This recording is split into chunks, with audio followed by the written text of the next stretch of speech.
Good morning.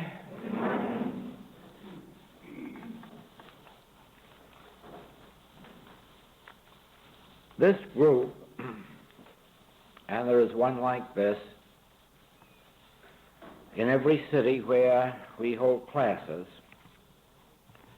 this group was given the name the 25. The reason being that there were 25 at the very first meeting of this kind that was held here in New York City. And wherever the group is formed, it's called the 25, although it really makes no difference if there are only 3 in it, or if there should be 50 or 100, it would still be the 25. And that name, the 25, will designate its function rather than its numbers.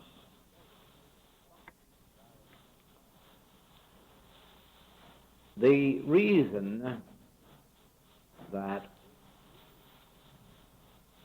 well, probably among the reasons that this group was started was, first of all, that we were holding 2 classes instead of one.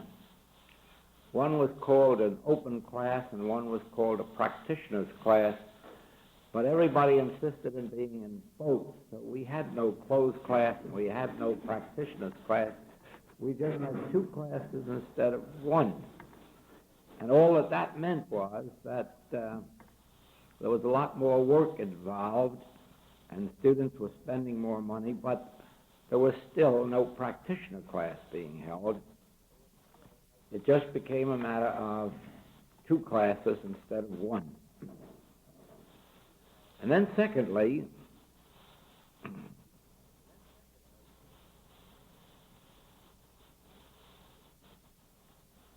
it was inevitable that the infinite way function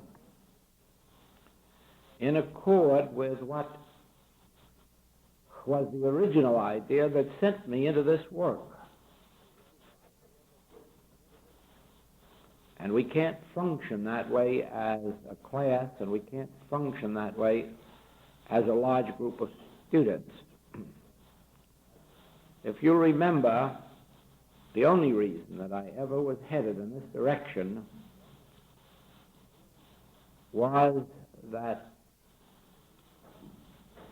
seeing the iniquities of human life, the evils of human life, the injustices and inequalities, and having the conviction that there is a God,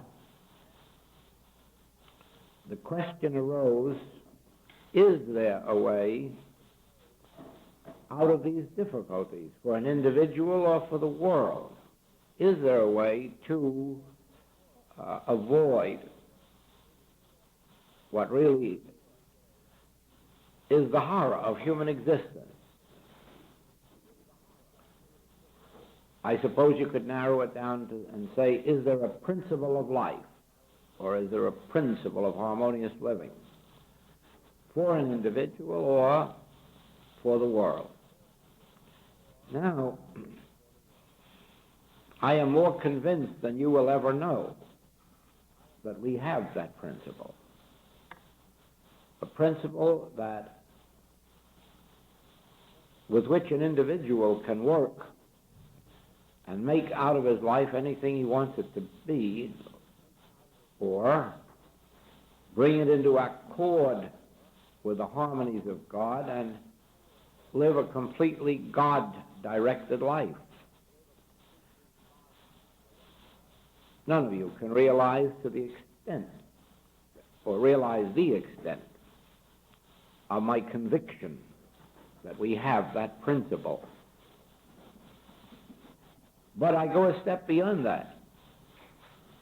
I'm convinced that we have the principle that can rule out sin, disease, and death off the earth. I know it just as well as I know that we are sitting here in this room. Now, in all the years that I've been in this work, I've learned this, that an individual's problems are so real to them that they lose all interest in living. And they come to a place where they exist for only one purpose, getting rid of their own particular sins or diseases or lacks. Life just becomes a matter of, can I get well, or can I get more supply, or can I get out of my trouble? And all of the rest of this beautiful world passes it by. Most people don't even know there is a world going on around them. They're living inside their own mind, and nothing interests them and nothing bothers them but their body or their pocketbook or their human relationships. That's a worldwide complaint. So it is that when students come to a work like this, most of them have in mind finding a principle or something that will affect their own lives and make their human life more tolerable. Some go so far even as to hope for happiness. But that's not a widespread hope. Very few will go quite that far. They can just get rid of a few pains and aches and lacks. It'll be a beautiful world. That is one of the reasons that we can have the type of leadership that is so prevalent in every generation, the type of evil leadership. Because the world is so busy with its problems that those who have enough ambition to forget their own problems and go after what they want get it. I think Hitler proved that wonderfully when he set up his system of Sunday ship rides, boat rides. Just give them enough boat rides to keep them happy with popcorn and hot dogs, and they let you have the government and the treasury and everything that goes with it. Now, as students come to our work, they attain a higher sense than that because they are brought into contact with God experience. It's through meditation that happens. As long as you are appealing only to the mind of students, you cannot get them any further than an interest in their bodies or purses. But the very moment that meditation is introduced to them, it lifts them to another elevation. It opens up to them another area of life beyond the physical and mental. And the moment they catch a glimpse of this interior world and this higher atmosphere, they know no rest then until they find what it's all about. That, of course, should be the natural and normal procedure. It should be that once we have perceived that there is something called my kingdom, which is not of this world, or my peace, which the world cannot give, then it must be inevitable that if we have tasted one moment of it, and we do usually when we're under spiritual treatment, if a practitioner is doing their work well, the student will feel momentary glimpses of another world, of another kingdom, of another realm, of another peace. And their own problems will lessen in importance, even those that don't immediately drop away. Now, it isn't given to us to lose all of our problems quickly. Not any of us. There are some that are deeply rooted in our consciousness and remain with us for long, long years. The thing I would like to say is that that's not important. It really isn't important if they went on for 30 years or 40 years. What is important is that they lessen in importance to us, that we become less aware of them, more able to ignore them, until eventually they do fade right out of consciousness, because the only reason for their persistence is that they have become deeply ingrained in consciousness, and it takes an awful lot of spiritual developing to root out some of them. I remember when I first started reading, doing the lesson, that although I had had corns and calluses on my feet that had to be treated about every 3 or 4 weeks by a chiropodist, do you know that within 3 or 4 months they completely disappeared, and I have never had a sign of anything on my feet since then. Not a sign, not a corn, not a callus. And in spite of walking as traveling men walk. But you see, it never was a deep problem. It was just something you run into a chiropodist with, and he fixes it up, and it's out of your mind. And so it dropped out very quickly, and dropped out of mind, dropped out of body. But there were other things so deeply rooted in consciousness that they just wouldn't disappear. And with some of them, it was a matter of years. And I guess with others, it's going to be generations. But the main point is that as you see more and more of this light, as you feel more and more of this presence, the problems become less, or they do not intrude as much, and you learn to disregard them. Now, when that happens, you have a lot of free time on your hand. When you're not concerned with your body, your pocketbook, your human relations, when you're allowing them to fall into place of their own accord, you have a lot of time left on your hands, and that increases the hours of study and of meditation and of demonstration. So it was that inevitably this principle, which has revealed itself to me and which has been clarified now in the 1959 tapes and the June, September, October, November letters and the new book, those are the principles that really made my demonstration, first as a Christian Science practitioner and then in the infinite way. But as I saw how simple healing is and how much fine healing work can be done, my thought began to turn to the larger things of life, not just people's bodies and pocketbooks, but some of the larger problems of life, and I gradually began working with these, and as you know, have evolved into much more widespread work.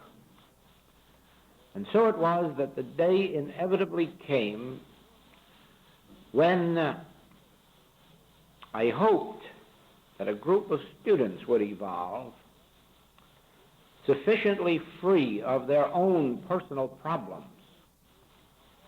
as to want to give first some of their time and eventually all of their time to the world.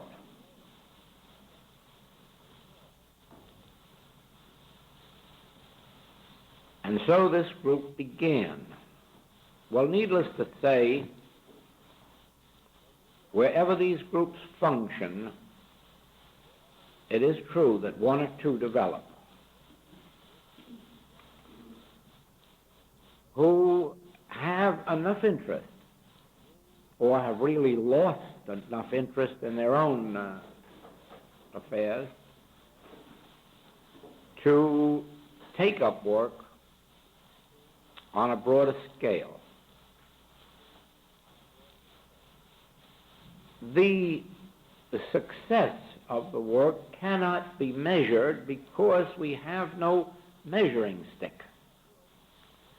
There is absolutely no way to know the extent of the success. That there has been some, that I know, but to what extent I don't know. For instance, when we started, it was soon after this work was started that we began with these Asiatic flu epidemics.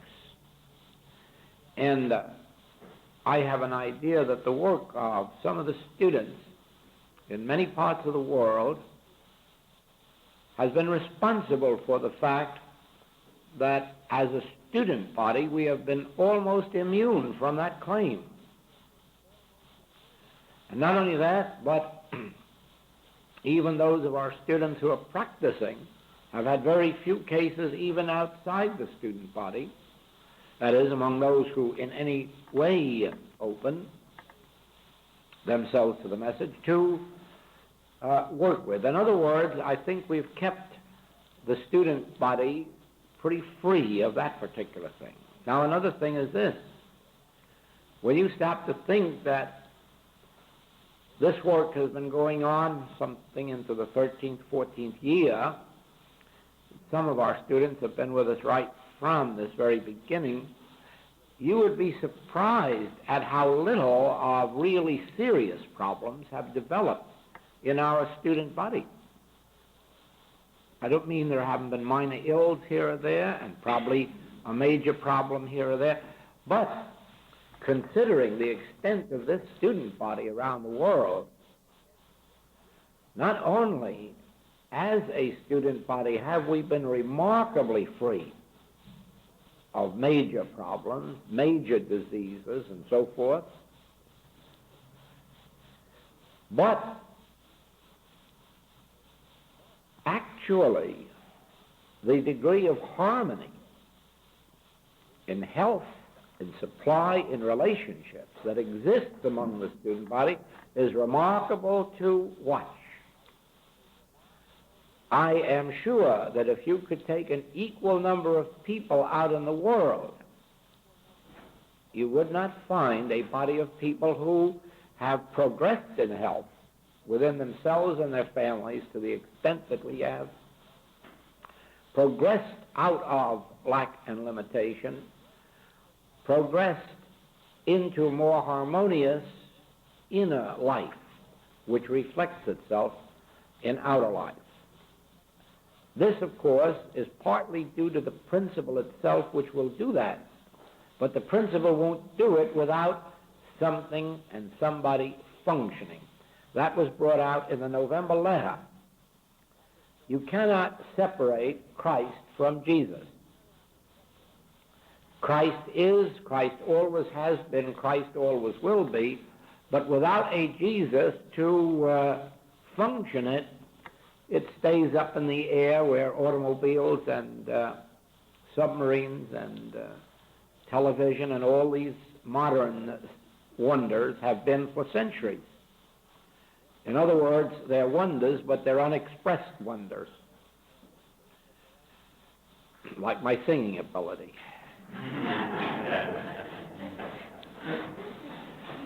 Inside, it's beautiful. But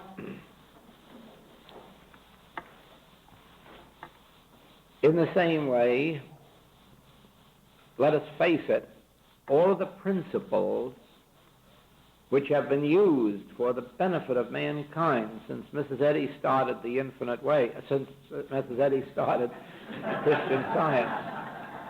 Well, she did start the Infinite Way too. Without what she started, I doubt that there would be an infinite way. Don't forget that all of those principles existed too before Mrs. Eddy. But they existed also in the unmanifest. And so it took a Mrs. Eddy to bring Christian Science to light And how can you separate Christian Science from Mrs. Eddy or Mrs. Eddy from Christian Science? And the world better not try it. A lot of books have been written, even by authorized teachers of Christian Science, trying to discredit Mrs. Eddy. Even one with the approval of the board of directors of the Mother Church. But it can't be done. You can't separate a person from their work. You can't separate an individual from their demonstration. You can't separate Christ from Jesus. You can't separate Christian Science from Mrs. Eddy. And you can't separate my demonstration from the individual with whom I meditated, who lifted me out of human consciousness. You can't leave him out of the picture.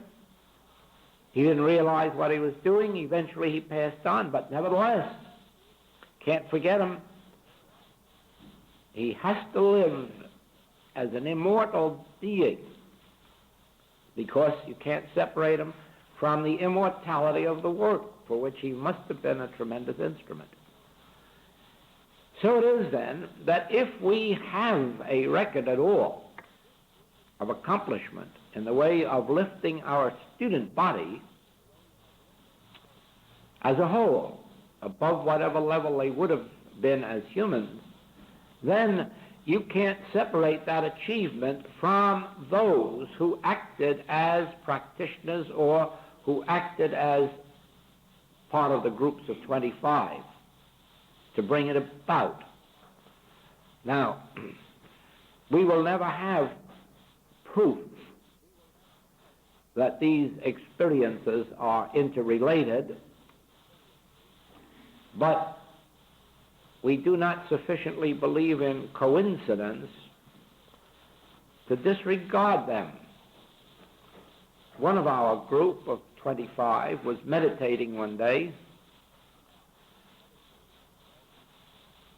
in this function of the 25 when the thought of vision, sight came to her thought,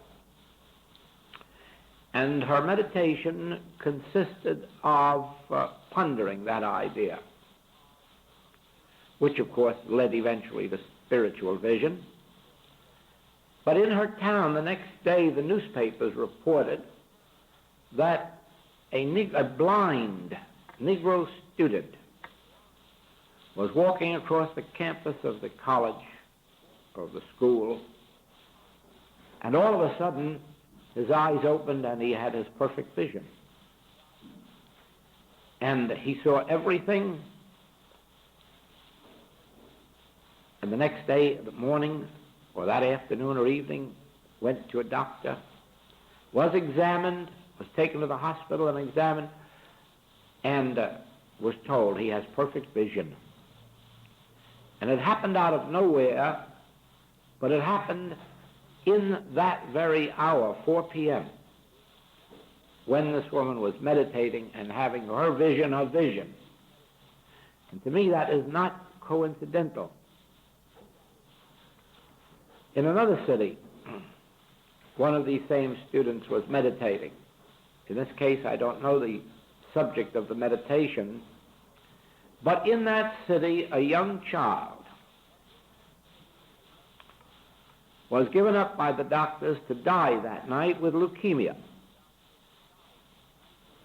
And the parents had been notified.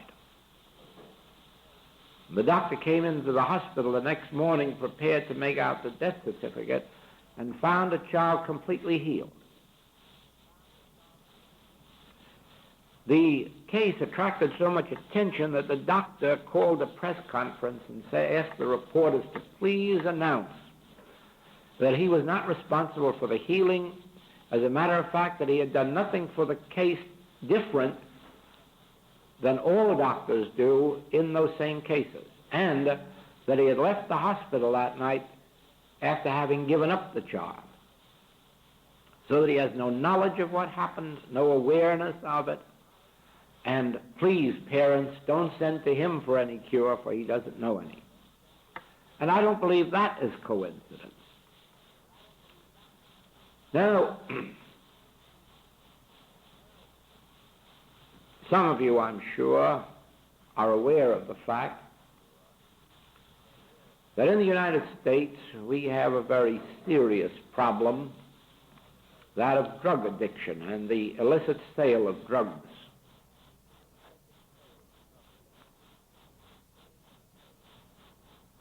And it is a problem of such a nature that it has the police departments and health departments stumped. There seemingly is no solution to the problem. Last year I received a letter from the Young Men's Christian Association asking for a special subscription because the problem has become so widespread among youth in the YMCAs that they need a special fund to handle it, to do something about it. I've always been aware of this. As a New Yorker, you read it in the newspapers continuously. But some years ago, my very first or second trip to England with this message, I was shocked to read in the newspapers that they don't have any such problem. It's been solved. And I find out that in a population of 40 million people, they had only 167 drug addicts. We have that on one street here in New York, not counting all the rest of the 50 states. And it really shocked me, because I never dreamed that this subject, which over here is such a major problem, had already been solved and met and almost, you may say, forgotten. And so I looked into it and found that was actually true. They did have a solution, and it was one that is so simple that we'd have to be fools to have overlooked it this long. And the conclusion is that we must be knaves to have permitted it. Speaking now not of people, but of the authorities. And so when I came back to the States, I spoke to a few people about it who were in a position to do something about it, but I found no interest. One of those things, I guess, that the police would take care of, or something of that nature. And so I went to work with this principle. Because if this principle of the infinite way is true, this evil does not have its source in man. It has nothing to do with crooked politicians or legislators or lawyers or doctors. It has to do with the carnal mind. It has to do with the belief in two powers. It has to do with the belief that evil can find an outlet through man. And there's no use trying to reform the men who are responsible for this condition, but rather to lay the axe at the root of the tree. That is, handle the carnal mind as nothingness, as no power, as having no person in which, on which, or through which to operate. And from that day on, I have never missed a week, and only very few days, when I have not worked consciously for the realization of this. And I don't believe this is coincidental. Yesterday, we started this British system in New York and in Canada. Now, it's going to have a tough battle ahead of it, because it's going to cheat a lot of very comfortable people out of some very beautiful income. They don't like that. As a matter of fact, a complaint has already been made with the President of the United States asking for the removal of one of his appointees as being partly responsible for the condition of drugs, showing that this thing goes into high places. But we're this far along that the city of New York will permit adult narcotic addicts to obtain hospital treatment without having to commit themselves to jail as they have had to do in the past. A new treatment center will be opened this morning on an experimental basis by the Department of Hospitals in conjunction with the New York Medical College. The center will use 25 beds at Metropolitan Hospital. Adult addicts admitted for treatment will also receive psychiatric service after they leave the hospital. In other words, the idea will be to bring complete healing to them. But the point is that the principle that removed drug addiction and the illicit sale of drugs from England was that addicts no longer have to buy drugs. As long as they have a need for them, the hospital will provide them free at the city's expense. And then while they are receiving these drugs, while they need them, receive treatment at the same time. And so it is that after I don't know how many years England has had this in effect, but their final year's figures showed only 167 drug addicts and 40 million population. Now,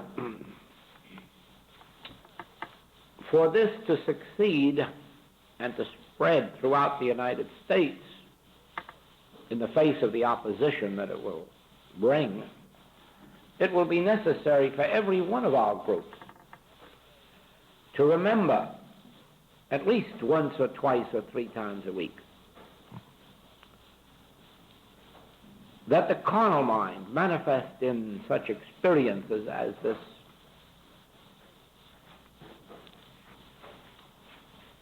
call it evil, is not power, is impersonal, and therefore has no person in which, on which, or through which to operate.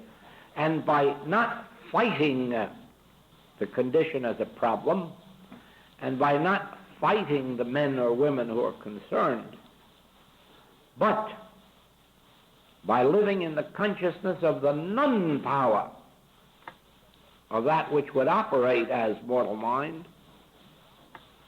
you will see it drop out of existence while these centers increase until eventually we will be free of another one of these evils. Now you might wonder, what is the importance of such a thing? Well, it goes far beyond whether or not we have drug addicts. It goes far beyond whether or not we have some gangsters. It goes into the fact that once you prove this in a direction like this, you will have proved it for every government everywhere on the face of the earth that the mortal mind or carnal mind can't operate. You will have proved it in industry. You will have proved it in government. You will have proved it in commerce and finance. You will have proved it that as a principle, the carnal mind can only operate because no one is realizing its nothingness. And that in proportion as the nothingness of the carnal mind is realized, it can't function. It can't function on a board of directors of a company or the board of directors of a church or the board of directors of a city or the board of directors of a nation, by whatever name they may be known. In other words, the principle of the infinite way is rendering impotent the carnal mind, which is the belief in two powers. Whether the carnal mind is producing a pain in your body or an appetite or an unhappiness or a poverty or old age, or whether the carnal mind is doing it in your family or in your community, the moment that you can begin to prove that the carnal mind isn't a power, you have begun to set the entire world free from the only thing that's binding it, the carnal mind or a belief in two powers. When that doesn't operate, earth will be heaven. It will be just as heavenly to be on earth among all the peoples of the world as you saw it here last night. That was a heavenly experience to be here in this room with all of these students. There were no fights here, no arguments, no lust, no mad ambition, no greed. There was just joy and peace and harmony, but we were still human beings. Only we were human beings devoid of the operation of carnal mind.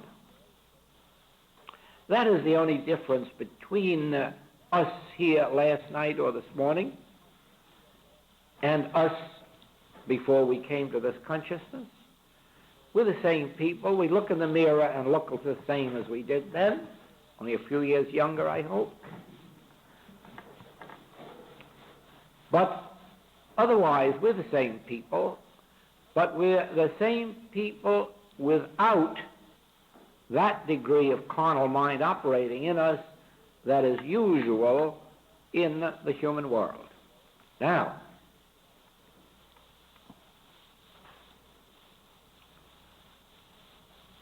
the whole revelation that constitutes the infinite way is this: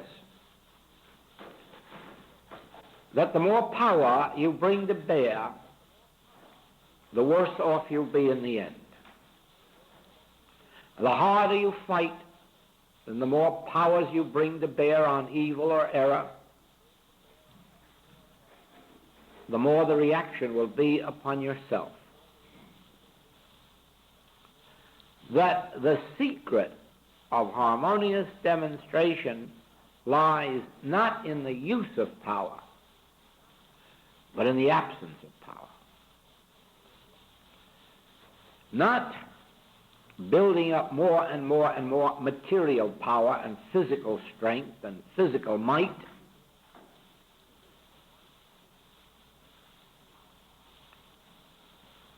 and certainly not what some of the schools are doing now, building up mental power and mental might, but the opposite of these, abiding in the Word, that material power and mental power is the arm of flesh. That material force and mental force are not powers. I alone am power. I alone am. I in the midst of me is mighty, so that nothing and nobody else is mighty. Without the use of power, without projecting thought, without trying to heal somebody or improve somebody or change somebody, but abiding safely, secretly, sacredly at the center of your own being and just looking out there and smiling at what claims to be more power than we have. We don't have any power. We have the understanding. Ye shall know the truth, and the truth shall make you free. And we know that material force and power and mental force and power is the arm of flesh. I, in the midst of me, am mighty. And it isn't a power that I can use, it's a power that can use me. It isn't a power that I exert over anyone, but it's a power that draws unto me my own. It is the power of silence, but a silence in which there is no trace of desire. ambition, wanting, achieving, accomplishing. A complete relaxing into the realization, I in the midst of me is mighty.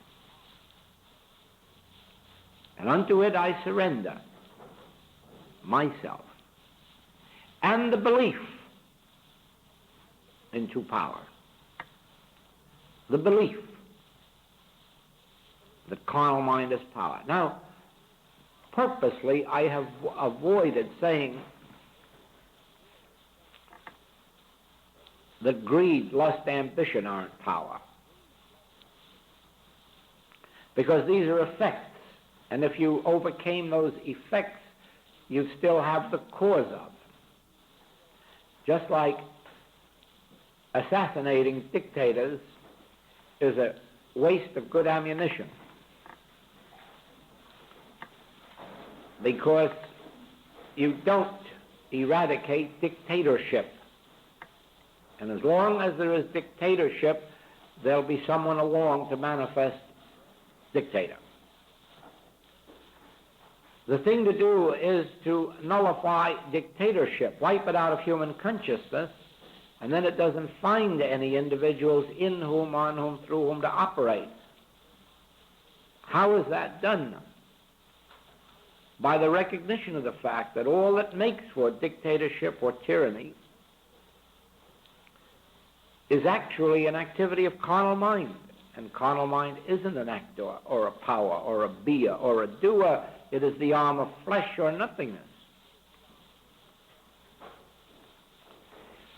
Don't try to lop off the branches of a tree. Don't try to heal a little sin here and a little disease there and a little unkindness there and a little unhappiness there, because while the source remains, the effects will go on. And even if the person suffering from it dies, the next generation's being born right away. We have to nullify out of human consciousness the qualities that take hold of the infants the minute they're born and makes of some of them dictators and others gangsters and others this and that and the other thing. We begin in a small way with ourselves first by realizing that whatever the nature of the sin, the disease, the lack, the limitation, the unhappiness, disagreeableness, whatever its name or nature, its source is carnal mind, the belief in two powers. And then go on from there and realize that since God is infinite and is omnipresent in the midst of me, there are no other powers to function. There are no other powers. Therefore, this carnal mind, mortal mind, which is the belief in two powers, is dead.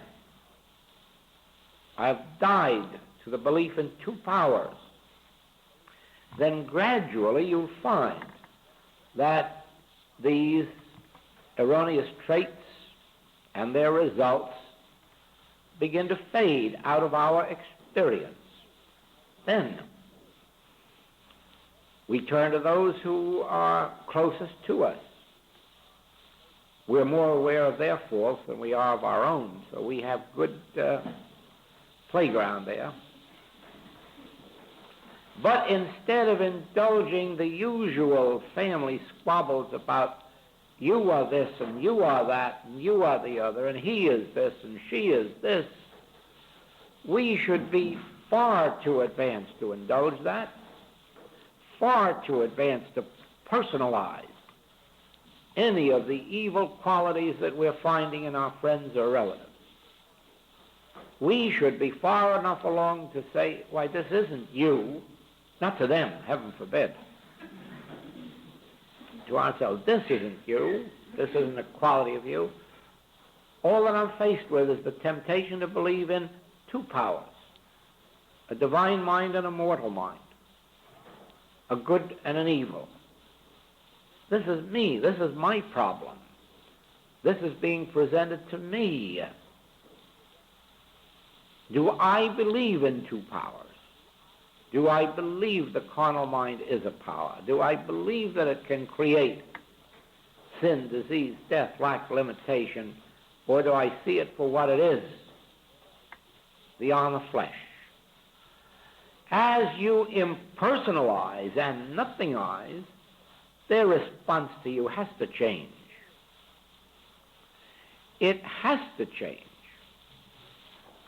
In some few cases, when it's too deeply ingrained in them, they'll just be taken out of your life. In many cases, you'll fight that too. You'd rather have them back with their evils.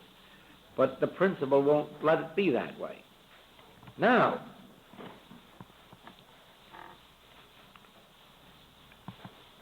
it only takes a few little instances of healing through that, of changes of character, of changes of habit, until you realize you've got your hands on a real live principle. You have been battling evil in people. You have been battling their disposition. You've been battling their nature, their character, and the causes of their diseases. And you've perpetuated them, and sometimes increased them. Whereas this whole principle from the beginning has been, resist not evil, for it isn't power. Recognize the source. This isn't a person acting, this is carnal mind acting. And carnal mind isn't an actor, it's a belief in two powers. It isn't even a mind. There is only one power.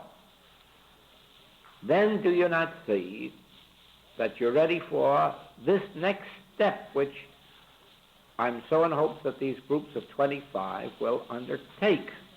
That is, of handling the evils that appear on a larger scale in your community. It may be that you are threatened with a cyclone. Now, we have proven 5 times that when the tidal wave or the storm, the hurricane, was due to hit, it didn't. It was dissolved. Or, in one instance or two, that it was deflected and went so far off of its course that it threw itself out into the sea, and that was that. In other words, don't ever believe that there is any such thing as bad weather, except as the activity of the carnal mind. Weather can't be bad of its own accord. It has to have a start. In other words, the air can't stir in this room unless you introduce a fan. And depending on the size and power of the fan, you could really stir up a hurricane in here. But remember that without it, this is the way it's going to be. Now, weather is just like that. Weather is always ideal. And the very moment that it changes its nature, it is because carnal mind has been set in motion. And what is carnal mind? A belief in two powers. And when you sit down and recognize that, you will see that storm dissolve, disappear. That doesn't mean, remember, that we are to stop it raining today if that's its nature. We're not trying to change weather. We are realizing the unreal nature of destructive weather as manifest in tidal waves, cyclones, hurricanes, so forth and so on, typhoons. They need not be. They exist only because of a universal belief in two powers. That's the only reason they exist. And the moment you sit there, not battling the cyclone, but realizing there are not two powers. God in the midst of me is the only power. All of this is carnal mind, but carnal mind is a belief in two powers, whereas there are not two powers. There are no powers, there is just divine being. Divine being, always being. Another time, you have the grip and flu season. And another time you have the polio season. And another time you have a cancer drive on the air, or a tuberculosis drive on the air. Now, there's nothing wrong about sending them a check and helping them at their level, because in order to love our neighbor as ourself, remember that we have to help our neighbor at his level. That's all right. Suffer it to be so now, and don't turn a hungry man away and just tell him God is love. Give him a meal first and let him see some evidence of it. But don't accept the cancer drive, the polio drive, the tuberculosis drive as if it needed to be. And so these serve as reminders to you that the only existence they have in human consciousness is because carnal mind, the belief in two powers, says so. There again, you don't refute, you don't fight, you don't argue, you don't battle. Quietly, you know the truth. Carnal mind isn't a power. It is the arm of flesh or nothingness. And so you begin to witness the evaporation of these epidemics.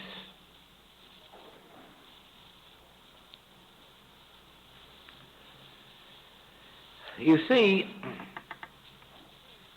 these tapes of the 25, you are asked that if you have one of them, or if you ever come into possession of one of them, that you do not permit anyone to hear them except those who are of these groups or who have come sufficiently far along as to be ready to be admitted to these groups for this reason. You don't want this talked about publicly. You don't want to make yourself ridiculous and tell the human world that you're going to stop a hurricane. You don't want them to believe that we are crackpots and we're going to stop epidemics. And that's all that the world can believe about such things. Let's do it without telling them. Let's obey the Master and pray in the inner sanctuary where we can't be seen of men, and let the God who seeth in secret reward us openly, because we're not looking for the adulation of mankind. Always remember this. Above all, try not to forget it. Anytime anyone places a crown on your head, just look behind it for the cross. It's waiting for you. Anytime they pin a medal on you, just look behind them and you'll see a knife in their hand. Don't accept the adulation of man whose breath is in his nostril. Don't look for thanks, even if by this principle you do wipe out an epidemic or stop a storm from destroying a city. For God's sakes, don't look around for any man's thanks. You won't get it, but you're apt to believe for a moment that you can get it and enjoy it, but you can't and you won't. The work that we are doing, we are not doing for today. And we are not doing it for your sake or for my sake. Whatever we're doing is merely that the kingdom of God be established on earth. That's all. And we don't need any thanks for it. We don't want any thanks for it. And above all, we don't want any credit for it.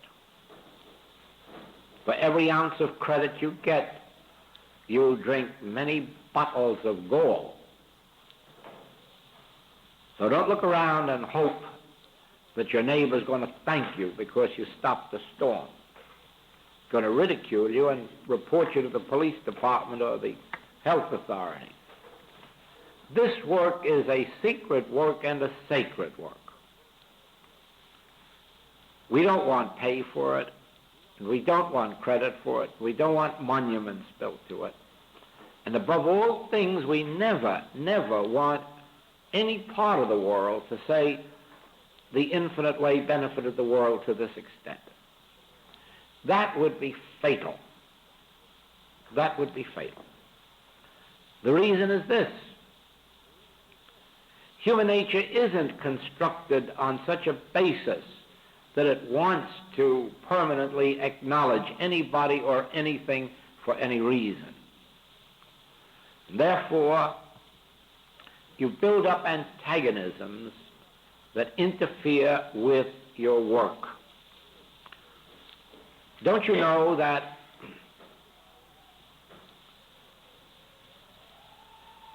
the finer work that a group does, a church group or any kind of a group, the closer they are to being torn down by the public? We nearly, in Hawaii, lost all the benefit of that Hawaii University of Hawaii, for lack of support, for lack of recognition, and for public ridicule in the press. We nearly lost it. It was just one of those things. And now, of course, everybody's enthusiastic about it, and the powers that be in Washington all want to rush $88 million down there to it. For your sake and mine, I guess. But the point is that every institution that becomes known for doing work ultimately becomes a target. Let us please forget all such things as thanks and recognition. All we want is to be obedient. Not for obedience sake. No. Heaven forbid. We want to be obedient because in his experience and in mine, I have found that what I do secretly and sacredly flourishes.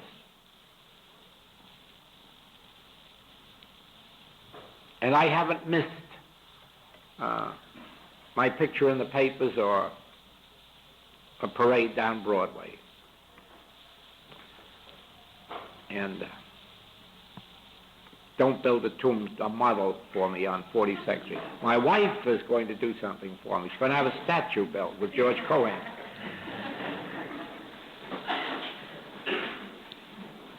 But that will take from the religious aspects. Now, I would like to see these groups flourish, and I don't mind how small they are, because we have already witnessed that just 2 or 3 or 4 of us, even one, can do wonderful things. I may be foolish enough to believe that all the work that I have done for 5 years on this has brought this beginning to the United States and Canada. I really believe the carnal mind has been lessened to such an extent that this could gain recognition. And I believe that every one of us can do the same thing, not by might or by power, not by anything that will enable us to deserve plaudits, but simply by knowing this truth, quietly, sacredly, secretly. Carnal mind. There wouldn't be a sin, disease, or death in the world if it weren't for carnal mind, and carnal mind is a belief in 2 powers, and there aren't 2 powers. And it's as simple as that. when brought to realization. And that's our function. Thank you.